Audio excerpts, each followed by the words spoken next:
Sunday மார்னிங்லேருந்து தேஜஸ் chilli போட்டு தாமா பிரியாணி செஞ்சுதாமான்னு கேட்டு இருந்தாங்க. நான் நைட்டு வந்து செஞ்சுறேன்னு சொல்லியிருந்தேன். ஒரு 7:30 மணி போலவே அந்த அண்ணாக்கு ஃபோன் பண்ணதுக்கு நான் வெட்டி வைக்கிறேன் வந்து வாங்கிக்கேன்னு வந்து சொல்லியிருந்தாருங்க. நானும் தேஜஸும் போய் வாங்கிட்டு வந்துட்டு அதெல்லாம் வந்து க்ளீன் பண்ணி எடுத்து வந்து வச்சுட்டு தாளிக்கிறதுக்கு பார்த்தீங்க அப்படின்னா இஞ்சி போட்டு பேஸ்ட்டு வெங்காயம் தக்காளி எல்லாமே வந்து கட் பண்ணி ரெடி பண்ணி வந்து வச்சுட்டேன்.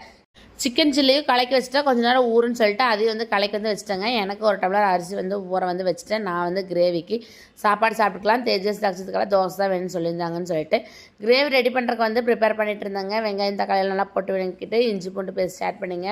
சிக்கன் அப்புறம் பார்த்தீங்கன்னா மிளகாய்த்தூள், கரம் மசாலா, மல்லித்தூள், சீரகத்தூள், சிக்கன் மசாலா ஆட் பண்ணி தேவையான உப்பு ஆட் பண்ணி நல்லா வந்து கலக்கி விட்டுட்டு நமக்கு தேவையான அளவு தண்ணி ஊற்றி நல்லா கொதிக்க வச்சு சுண்டை வச்சு எடுத்து லாஸ்ட்டாக இறக்கும்போது கொத்தமல்லி தூவி இறக்கணும் அப்படின்னா சூப்பரான ஒரு சிக்கன் கிரேவி வந்து ரெடியாக இருங்க. டேஸ்ட் வந்து அவ்வளோ ஒரு சூப்பராக இருந்துச்சு.